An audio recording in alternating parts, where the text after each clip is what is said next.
So this is part 2. Ako Lolo Tony, grabe gito siya. Dili to siya musugot.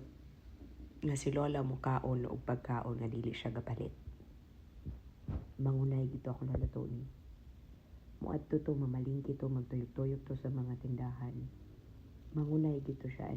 And him and my Lola were married for 61 years and they were never apart. My Lola Tony and my Lola Lulu. Siyempre, when I decided to be a single mom, siyempre, nagkurimentado akong mom, akong dad, grabe nilang kurimentado.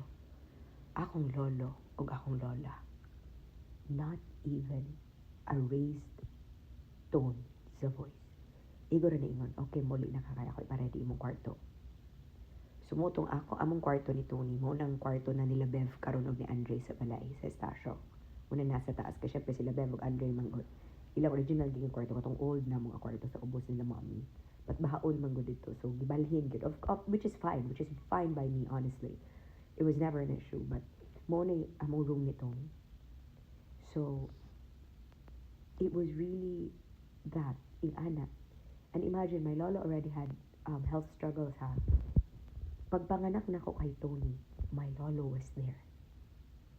The first, when I share this to you guys, I'm not undermining what my parents did, ha. I'm just talking about my lolo and lola, okay? I don't want this to be like an undermining of my parents. No, I just want to talk to you about what my lolo did and my lola did for me. And I just want to do that, and I want to share that. I just don't want you to misunderstand it, okay? So, ako lolog lola, guba, kato sa Santos mo ko nanganak, sa Butuan. Pagpanganak na ako, that morning, akong lolog lola, bisan pagguba ang elevator, nisaka jud na sila. O giadto gina sila sa ako, kay sa third floor man ko, gibutang ato akong kwarto. And it was really my lolo and lola gyud who was there gyud. As in, nilipay kay na si lolo. Of course, he was so scared lagi nga mo na si Tony nga basin. Kay also Tony had a complicated kanang birth po ba. But all throughout gyud akong pagburos, my lolo and lola, grabe gyud ka supportive. Pero wala ko nagpagasto sa ila. That's also one thing. Wala ko nagpagasto sa ila. Kaya kanila laging pride lagi nako. Wala ko nagpagasto sa ila. So it was me na maligya ko itong beauty derm. Itong online seller face nako. Nga pati akong lolo nasuguan nako. Imagine, nasuguan ako akong lolo. Kaysa una, magkuhan ko mga travel set, mga sets, ana. So akong lolo o akong lola, aware gito sila sa akong mga muna, salida. Akong lolo lola po, ang nagtabang gid sa akong college.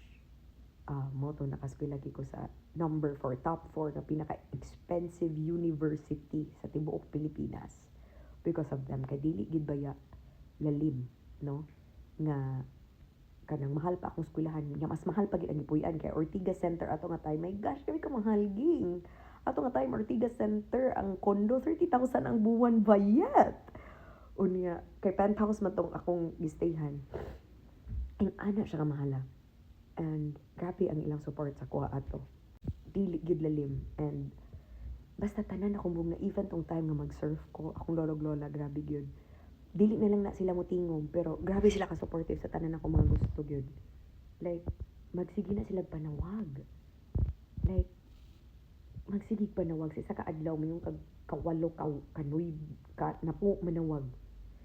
That literally my lola had to learn how to be on Facebook just so she could communicate with me and with us. Pero mo lagi na akong content, dili kay na akong gina-share nila. And akong lolo, mao gyud pud to nga akong ginatawag sa iya. Mo bitong si PRRD mo nang love you kay nako. And don't make this into something, ha. This is what I want to share to you guys. My lolo Tony looked a lot like PRRD. Mo natawag na ako kay lolo Tony sa una, Rody. Joke gid na namo kay pareha sila og kanang baro, pareha sila, although dili ko din anak gud ka ko anak kong lolo, pero my lolo was funny, murag si sir. Pareho silang tone sa tingog, hinay og tingog, and they both showed me that kindness na sila ra gid duha kibaw. Because mo dito akong lolo, maalaan to kanunay og driver kay perti ka simple. Gisunod-sunod pa na siya one time sa Rustans kay abi sa guard nagkawatan sila duha sa among driver nga sinong Fredo. Fredo. Bayataw no was our driver for like, what, 30 something years. Niadto pa siya sa haya ni Lolo. Tigikan man to sila nagtan-og balay. Kay at one point mopalit ang tamig balay sa Ayala Alabang. Pero tungod lagi kay mas duol matong sa Concord Village sa Manila sa una. So wala mini dayon og palit sa Ayala Alabang og balay. Nga si Lolo Lola, nagdiskumpiyado pa tong mga nagpa-house showing dito. Kaya grabe lagi kay kasimple pero gada na og cash sa bag. Kay kasya nila ang balay. Kaya ako Lolo Lola, grabe gid sila kasimple. Munang ako pod, munang inyo kong lockdown noon, inyo ko, wala ko'y pakialam og dili mo datuan ako, besh. Wala sa, di yun na, because ako, lolo mo, gito'y prinsipyo niya, bahalag simple basta malipayon. Akong lolo maalaan yun to, nga way kwarta, ginoo ko ni Mangkaw, ma'am, ginoo ko tabang. Di kam tuon na to'y kwartas na akong ato. Pero, grabe yun to si lolo yun. He was generous. He was kind, he was funny.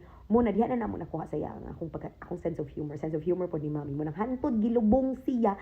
Ni eksena pa to ni Mangkaw, besh. Ni eksena pa siya. As in, ni eksena pa siya. Nga gitaguan niya, gituyo man gito niya ganina, nga nadugay siya og sulod dito sa iyang kanang lungon niya. Masulod. Kay ang yabi sa iyang lungon, besh, na misplace. As in, ana ang sense of humor sa akong Lolo Tony. So sa mga nakaila sa iya ha, grabe. Nagani mag-message ako akong Lolo Tony pod. Grabe to siya muhatag og mga discount. Like naay guy nga ni message ako ahang gitagaan siya discount ni Lolo kay nasayran daw ni Lolo nga mag-graduate siya namalit siya mga polo. Kay mo graduate siya gitagaan siya discount. The fuck? My God, my Lolo. Nya akong Lolo nga kanang he was just so full of life. Munang love po kay nako ang dagat kay gadako kog kalamkam. Dagat nas butuan kalamkam. Ko kalimutan na. Dalon ko niya dito everyday. Ya magduwa man siya tennis kay naman may tennis court sa among balay. Tulo man ka tennis court sa among balay sa una. Na ay shell court, na ay kanang sand court, unya na ay murag clay court, tulo ka buok. Grabe man na sila ka mga maay mo tennis. Akong tibok family, champion na sila tennis. Unya magduwa na siya tennis. Iya magikong mabuang man ko kay mag long sleeve man ko mag tennis besh kay di mo gram itom. Di angi ko nga nag-tennis. Kaya akong sport gusto surfing. So, butong itom na kay ko, 75 shades darker na ko. Nilipay siya kay parehan ako no mig skin color ko, no? Kaya akong lolo, syempre, tabunon man ako lolo. Mura lagi XPRD lagi. And, honestly, muna nga, kanang, it was really something I shared that even PRRD knew. Nga it was such a big thing when PRD invited me to Malacanang because maugid na akong gihangyo kay sir. Nga, you know, my lolo and I, maugid na grabe na mong bonding atong 2020 because of the pandemic. Because wala man ko nagpuyo ato sa amo, kay momentoy time nga nihawa ko sa amo, ang pandemic. Would you imagine, akong lolo ha, sila sa akong lola, they would drive every single day to go to where I am. Bawal niya kay senior citizens. Biya sila. Grabe sila comorbidities. Wala pa'y vaccine ato nga tayo. Mo pa'y pagsugod. They would drive to get Tony. They would drive every single day. Kaya mo drive gina akong lolo. Bahalag mas paspas pa ang magbaktas kaysa sa iyang pag-drive. But he would pick Tony up and he would bring Tony back every single day. Walay absent. Maunay among bonding.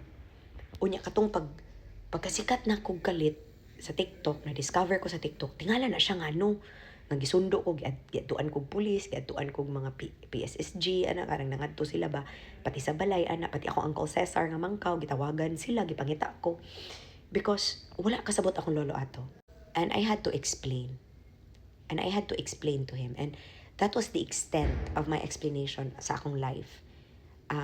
Even up to katong makasabot-sabot pa siya, we would have conversations about politics, but we seldom discussed it. So pag move na mo og Cebu, it was really a heartbreaking move. Because it was choosing between two Tonys naman. It was choosing not to leave my lolo Tony, but also for the future of Tony Small, akong anak, si Tony. And dito nakasabot si lolo nga why I had to move to Cebu. I don't feel guilty nga wala ko nakauli. My lolo knew my plans sa akong boobs, because he knew nga I really wanted to have it changed. Siya po'y nagastos akong lipo, siya po'y nagastos akong unang ilong. Di, syempre no, magpagwapa ko, diba o siya na. So, muna, part 2. Muna siya ang akong memories of my Lola Tony.